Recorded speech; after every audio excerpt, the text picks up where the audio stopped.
Hello, you mysterious baby corn.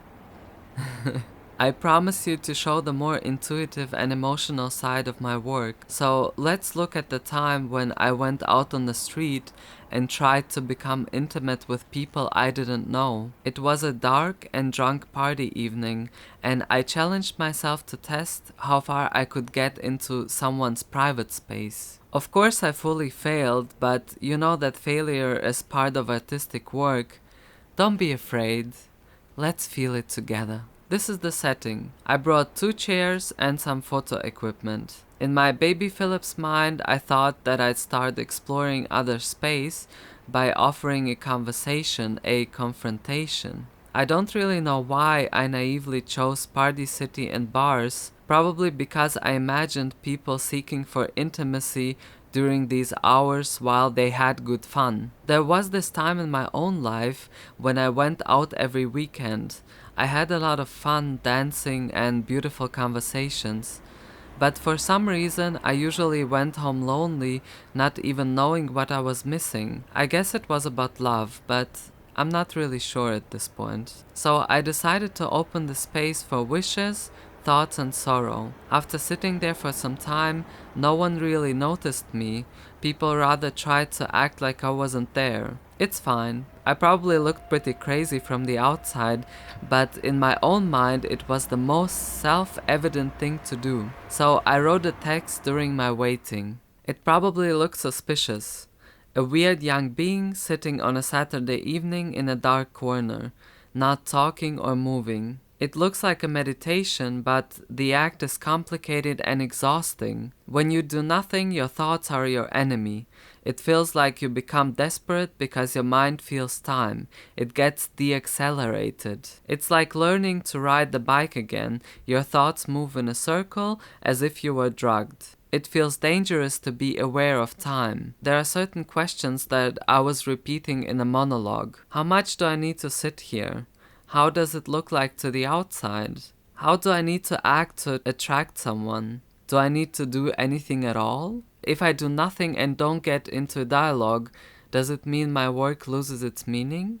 Is it personal? Do I even have time to think about it, or should I concentrate on my presence? The only connection I have to the outside is my gaze. Somehow I imagine when I look at people, they might be able to read my thoughts. If nothing happens, is it part of my work? Does it even make sense to think about time? I hide my photo equipment because it might scare people away. I tell myself that it's not about the number of people I get into a dialogue with, but the person who will feel the need to share the stylish and highly uncomfortable chairs with me. The person who will share the energy, the feeling, and urge for honesty and conversation with me. Suddenly, I realize that my task is kind of a trophy hunt. Is it a problem? Should I just relax and enjoy the nothing?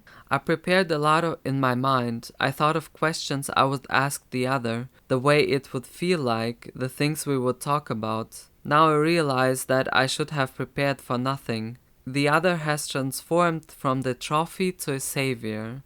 But at this point, I need to be found. At this point, I lost control over my thoughts, myself, everything. In the end, people rather avoided me, and I realized that it wasn't so much about them. It was about my own thoughts and wishes. So it was kind of a possibility to reflect myself through the others' careless and rushing eyes. So I decided to actively approach people and ask them if I could take their pictures. Most of them thought that I was a hobby photographer swamp cave creep, which might be a little bit true. I was fascinated about how open people actually were about meeting me. Some gathered their whole group of friends and posed happily for my picture. Some straight girls thought they needed to make out with each other, looking highly uncomfortable, and I never understood why. A dude showed me his tongue. In the end, I made people phantoms because that's how I felt them. It's not about anonymity, but rather the connection. And on that evening, I felt that my inner world and thoughts were in a different time, a different cosmos. The only way to prove its truth is to step outside, to share it with others, to compare and feel the connection.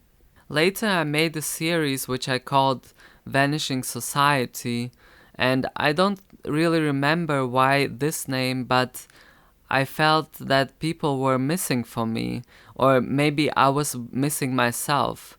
So people looked like phantoms for me, and I guess it was rather about my inner world, my own cosmos, than about their appearance.